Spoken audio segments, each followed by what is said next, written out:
Hi kids, I'm Jameela Geddes. I'm an educator, a model, I'm also an environmental advocate. Now, what that really means is that I'm so interested in the environment that I don't want to see anything bad happening to it. Hence, I teach you kids about recycling, etc. Today's exciting story is titled Pedal Patrol, and it's written by Studadan, illustrated by Carla Shea Wilson, and edited by Melissa Walker. Hope you enjoy. Chapter 1. I remember it like yesterday. Ring! The final bell of the school year echoed throughout the school walls, sounding the beginning of my summer holidays. While living in Riverton City, the summers were my favorite time of year. The dump not only provided a place of excitement, but it became my bread and butter. I was 9 years of age at the time and living with my mother, a single parent trying her best to provide for her 2 children, me and my brother Sean Tam Tam Smith, who was 6 years old at the time. Tam Tam had a speech impediment that caused him to speak gibberish. All he could say was blah blue, blah blue. And for some reason, I was the only one who could understand what he was saying. He was still a very intelligent boy. He always dressed in his big red sweater, which was extremely bigger than him. The bottom of the sweater went down to his knees, and the sleeves of the sweater covered his hands. He found it one day while searching the dump for items and fell in love with it right away because it had a big T in the middle, which he said meant Tam Tam. His speech impediment caused him to be very clingy, and he followed me, his translator, everywhere. Not that I minded, especially on the dump, because he was very useful. Tam Tam always seemed to sniff out the valuable items in the dump. He was the mongoose of the dump, and this summer was going to be no different. I was over the moon as I made my way home. I took the opportunity to collect a few plastic bottles along the way to add to my collection pile in my yard for resale. At the mouth of my lane, I dashed to my gate with my bottles held closely to my chest. I opened the large zinc gate, which was attached to the fence by a piece of board and a few bed springs. It opened with a slight screech. Tam Tam was sitting and waiting for me patiently. Blah blue, blah blue. He jumped up while shouting. He asked if it was the final day of school, and I answered him, yes! And we then went straight to work. I went to the standpipe in our yard and filled 2-gallon bottles of water and took a quick bath and then prepared a bath for Tam Tam. Mom was not coming home early tonight because she planned on doing overtime at Mr. Lewis's bar. Friday nights were always the busiest nights at the bar, and we needed the money. Therefore, Fridays meant that we had no home-cooked dinner. We got ready and went to Miss Penny's chicken and chips cook shop to buy our dinner. We made our way up the lane, passing our neighbors' houses, all filled with loud chatter. Badaji was stringing up his sound system for Stay Good Fridays, his weekly party where he played all the latest music, and one only had to buy a red stripe or a special to enjoy the festivities. Tonight was going to be no different. We reached Miss Penny's and the smell of the chicken fat frying in the pots hit our nostrils. Tam Tam's dog Scratchy was sitting around with a pack of dogs, all waiting for one of Miss Penny's customers to throw them a bone so they could fight over it. Scratchy suffered from a severe case of ticks and fleas and was always scratching. Despite all the scratching, he was just another Jamaican mongrel, a master of survival and a quick learner. When Scratchy saw us, he immediately jumped up knowing he was now in for a sure meal. At Penny's, the crowd was large and extremely loud. To place an order, you had to shout at the top of your voice and hope that Blacker, the cashier, would hear and recognize your voice. If not, wait would be forever. I stood on one of the chairs placed on the outside and shouted, Blacker! 2 small chicken back and chips, one with pepper and one with extra ketchup. Right away, Lisa, me like a Fred, Blacker replied. Look like we're getting through quick this evening, I said to Tam Tam, who just shook his head to indicate yes. We received our orders and headed back home. This time we took the opposite way around the community. We passed the community center and heard a loud noise that sounded like fighting, but we could care less because we just wanted to get home so we could begin eating our chicken and chips. While passing a few zinc fences, Tam Tam asked if I did not hear someone calling my name. "Me not hear nothing," I replied, not wanting to be fooled by one of his tricks. We continued along, and that was when I heard a slight, small voice calling, "Lisa! Lisa!" I listened keenly. I smiled as I recognized the voice. It was that of Brandon Lewis, my best friend and partner in crime.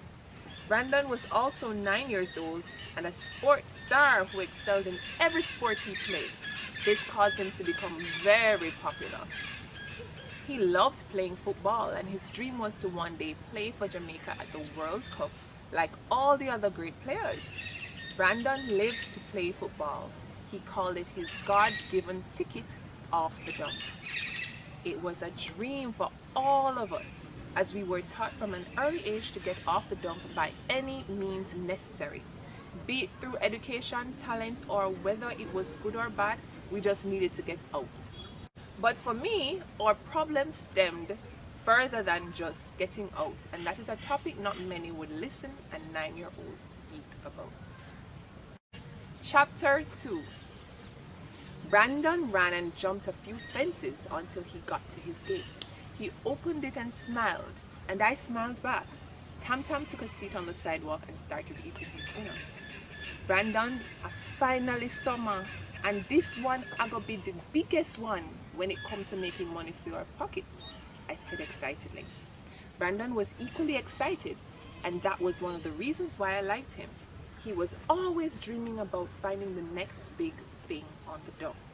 "Me think this I gonna be the summer, me I gonna find the prize so me can build my mother house," Brandon said with a smile and continued, "Tell you the truth, Lisa, this summer me just want to buy myself a pair of football boots for training come September." "How much the boots cost?" I asked. 15 G's, he answered and asked, "Lisa, you noticed a large crowd of people at the community center on your way?" "Yeah, I did," I answered and asked, "What is the matter?" "My mother at the meeting is for the appointment of the new dump manager, but me and you know, it not stay too long," Brandon replied with a grin. You see, the dump was a difficult place to manage, from the gathering of items to the fires, which in recent years had become a serious problem, with the government and the business sector demanding that the dump be fire-free. "That is right, me give him 3 months," I said with a laugh. "But Brandon, it sounds like fighting within the meeting." We continued our conversation for about 30 minutes, and then we said our goodbyes.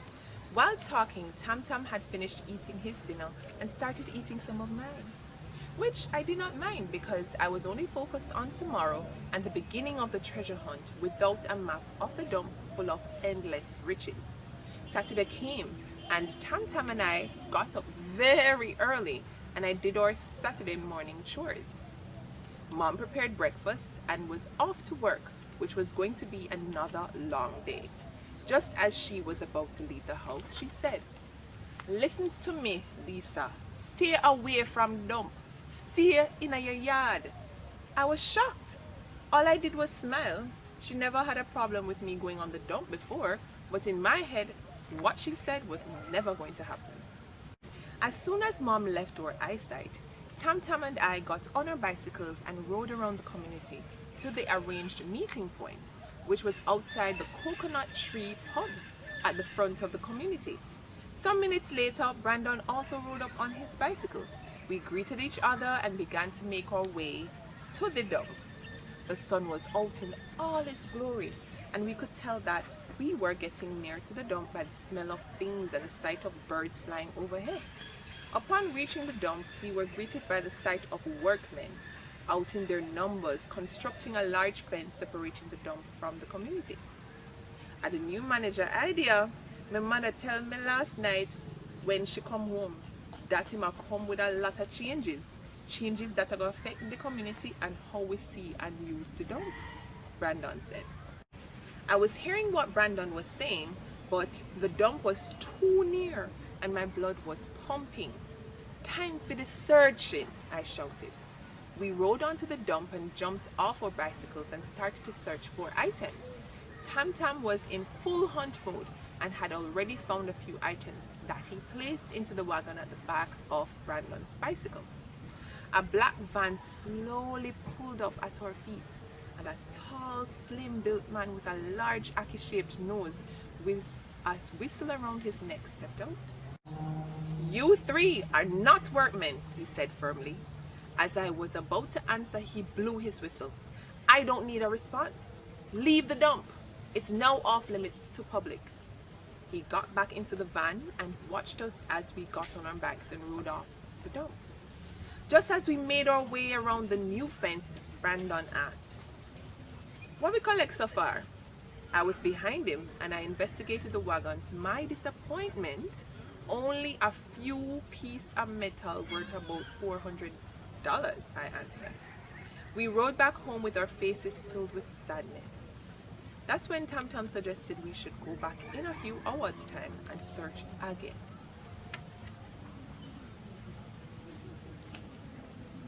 Interesting picture. "That sounds like a plan, my brother," I replied after translating for Brandon. We all agreed to try again in 3 hours' time. We rode to the scale man to sell the metal we collected on the dump.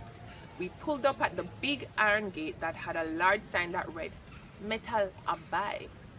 Iron Man, we have metal a sell," Brandon shouted. The gate opened and the Iron Man, the man in charge of weighing the metal, emerged dressed in a dark blue overall that needed a serious washing. We rode onto the premises and he went around to the wagon and took out the metal pieces. He then placed them on his scale and took out $200 and gave it to me. "This?" I asked in disbelief. "Little girl, take what you get and move off," he said with a serious look on his face. We rode out even more depressed than before, and to make matters worse, we started to feel hungry. We decided to buy lunch with the money we made. The three of us rode to Bull's Cook Shop and bought $2 hot meals that costed only $100 each. "Two curry back," I shouted. We sat and shared the lunches with 3 bag juices that Brandon bought while carefully planning the next mission to the dump. It was now 4 p.m. We somehow overstayed at the cook shop, but it was now mission time. Chapter 3. We jumped on our bikes and headed back to the dump. The fence was now almost complete and the workers were still out in their numbers. We bided our time, and as soon as we thought no one was looking, we made a dash for the dump. Tam Tam and Brandon started to search immediately. About 3 minutes into the search, the black van drove up with the Akiman nose again. "Get them!" he told the 2 soldiers in the van to grab a hold of us, and they placed us and our bicycles in the van and took us to his waiting room. "Now, what are your names?" he asked. I decided not to answer, and so did Brandon and Tam Tam. "So, we are not answering? Okay, fine. Someone will soon miss you and come looking," he stated. "Enjoy the wait," I said. Before he could answer, a gorgeous lady in a white coat walked into the room. She had on a badge that read Dr. Yolanda. He greeted her with a smile, and she smiled back. This caused him to become distracted, and in that moment we took an opportunity to make our exit. We ran through the door without them noticing. A boy who looked about the same age as Brandon and I looked excited and was about to speak. That was when I placed my finger on my lips, indicating to him to be silent, and he did just that with a smile. We rode home empty-handed. "The new man hardly saw," Brandon said. "Yeah, but the bigger them are, the harder them fall. I just time," I responded. Tam Tam was blabbering all the way home, but in all that was said and done, I was grateful for the boy that just smiled when I told him to keep quiet. My mother had warned us earlier not to go on the dump, and if she found out we went and got detained, I would have surely been in for a good beating. Today disappointing, you know. We only make $200, Brandon said. Tomorrow will be better, brother, I said, trying to cheer him up. But in my mind, I was determined to make it better. Easy say, hard to do, Brandon replied. Sunday morning was here and we got up at 6 a.m. The three of us began riding to the dump. The usually busy road was somehow clean like a whistle. Only a few churchgoers made their way to church. Upon reaching the dump, the sounds of angry voices filled the air as a large community protest was happening outside the office of the new manager. The media was interviewing a few residents with their usual cries for justice and for Major Ferron to leave if he does not change the new rules about the usage of the dump in regard to the public. We rode around the crowd and I told Brandon to hand me the pliers. I asked him to cut the fence. On the dump, we began to find a few items of value, but just as we became comfortable, we heard the familiar sound of the whistle blowing, and then the black van drove up. We tried to make a run for it, but the soldiers were too quick, and we got brought back to the same chairs, just like the day before. This time, though, he tied our hands to the chairs with a rope. My goodness. Sitting like prisoners in the waiting room, Tam-Tam began to cry at the top of his voice, but the soldiers paid him no mind, and Major Ferron had rushed outside to speak with the media and the residents. The elegant Dr. Yolanda entered the room. "Why are you crying, little one, oh?" she asked in an accent that was not Jamaican. Tam-Tam immediately stopped crying and she continued, "Plus, you are all tied up. What have you done?" Aki knows Major Ferron wants to talk to we parents about us gathering items from the dump. Him said, "The dump is not a place for picnic," I answered. "What's your name, oh?" she asked. "Lisa Bennett," I answered. "Well, Lisa, I think he is right though. Plus, you're a little girl," she said. "Them say that all the time. But me are the dump champion," I responded. Just then a soldier came in and told Dr. Yolanda that Major Ferron wanted her to speak with the media about the changes to be made at the landfill on recycling. As soon as she left, we began trying to pull the rope from around our hands. The boy from yesterday entered the room.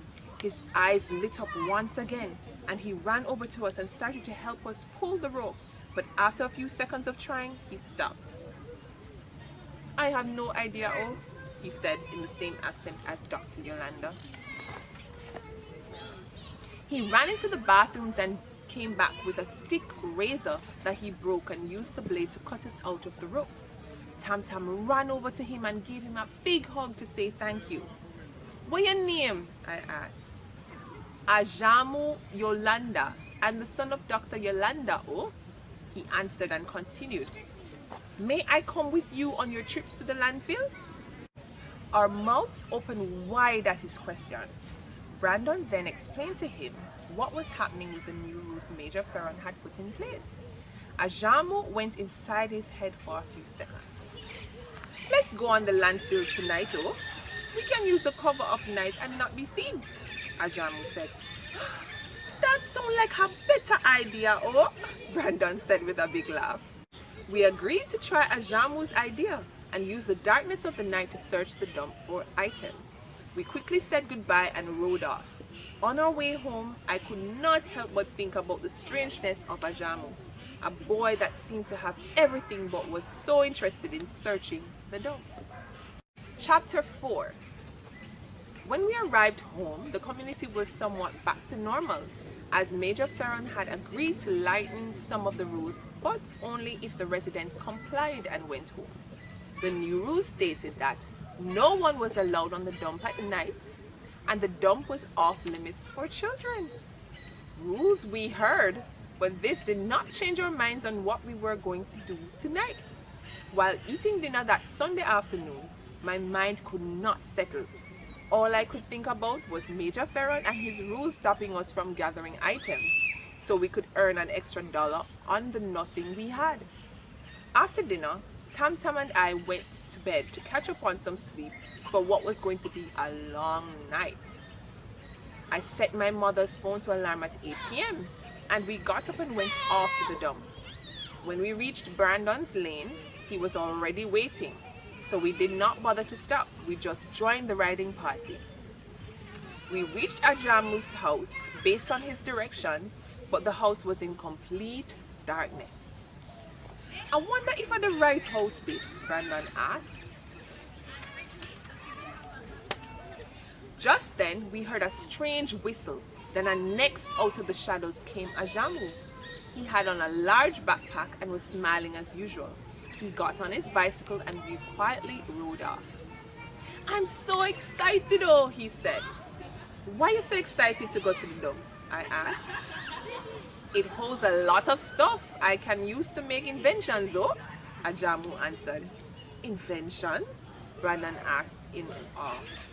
"Yes, I'm a scientist.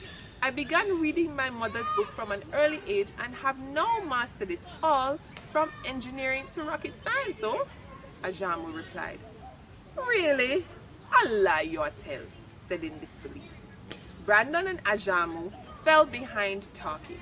My mind was still on the fact that we only made $200 in 2 days and tonight would have to be special. We took the long way around to the dump, riding along the banks of Sandy Gully. "Wow!" shouted Ajamu. "Shh," I said. "I'm sorry, oh," he said and continued. "It's just the first time I'm making friends my age so interested in recycling like me, oh. We are in for it the big time." I cut the fence and we went on the dump, but we had no lights and it was difficult to see. "Look like at the wrong time we come to search," Brandon said.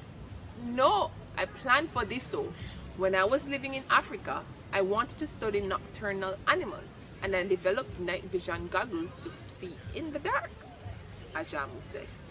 He went into his bag and took out 4 goggles and gave each of us one. I placed it over my eyes and I was amazed for the first time at Ajamu's brilliance. It was as if someone turned on the lights. I was seeing every crevices and corner of the dump. "Wow, it's just as I imagined though. Do you know the kind of stuff I can make from all of this up?" "Blah, blue, blah, blue," Tam Tam asked. Still in amazement, I translated, "Things like what?" He went into his pocket and took out a list and gave it to me. Brandon looked over my shoulder. At the top of the list read Stevie, and it had items from old cell phone batteries to car tires, all items that could be found on the dump. "That is going to be my latest invention, oh, a robot," Ajamu said. I stood in awe. Ajamu was a real genius. Tam Tam and Brandon became super excited. "Make we build it," Brandon said as he grabbed the list from me. All our attention now turned to finding the items to build Stevie, and using the cover of the night and the goggles, we searched the dump. All the soldiers on guard were now asleep. Not even Major Ferron could prevent that from happening. Soon it was 3 a.m. and we had gathered all the items on the list. We packed the wagon and headed home to assemble Stevie. Chapter 5.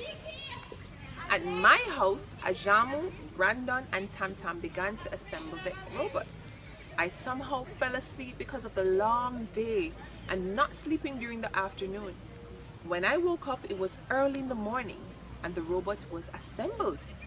Brandon was riding his bicycle, which was mounted on a platform that stopped it from moving, while its wheels had an electric cord attached to a small black box that was also connected to the robot on the ground. "It's not working, oh. We need more speed from the bicycle," Ajamu said. "Me try, but me tired," Brandon replied. Brandon got off the bicycle and in one motion Tam Tam got on and started to pedal. He had the wheels spinning faster than Brandon, and soon the black box started to spark electricity. Yes, so Tam Tam, keep going, oh, Ajamu shouted.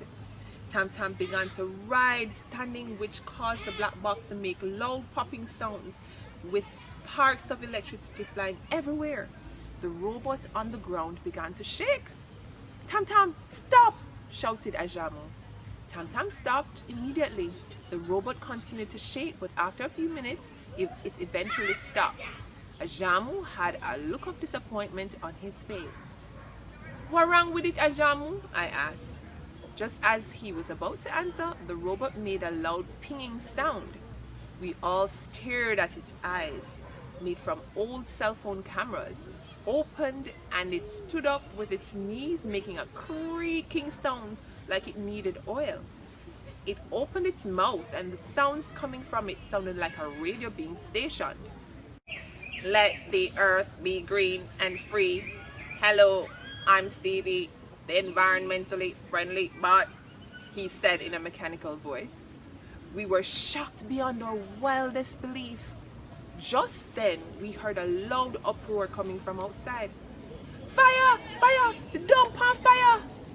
We looked to the direction of the dump and saw thick black smoke consuming the air.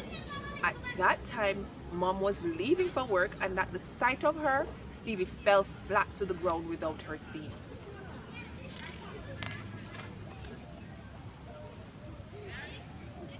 Whole night, knives on my head. Father God, help me.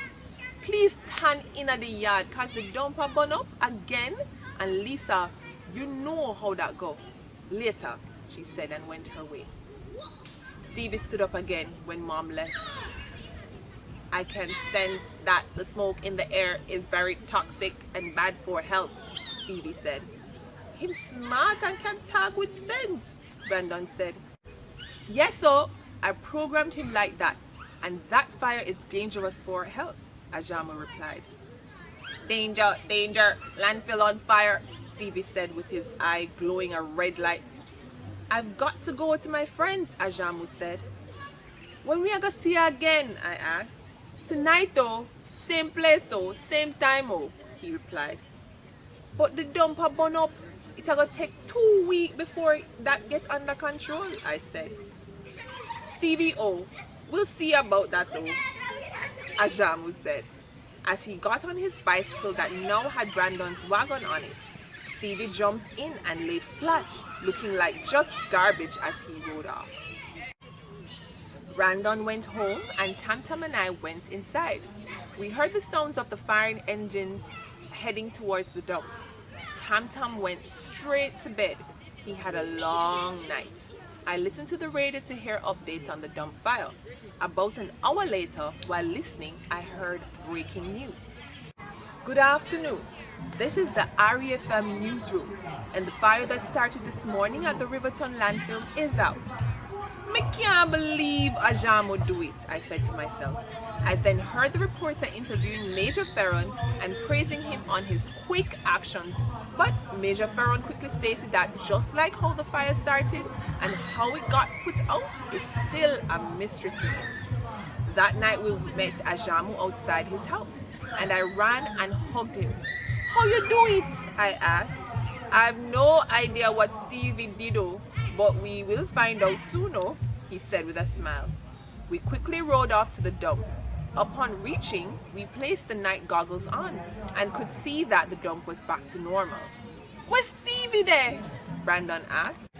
He's here, help me look for him, Ajamu said, pointing to his watch.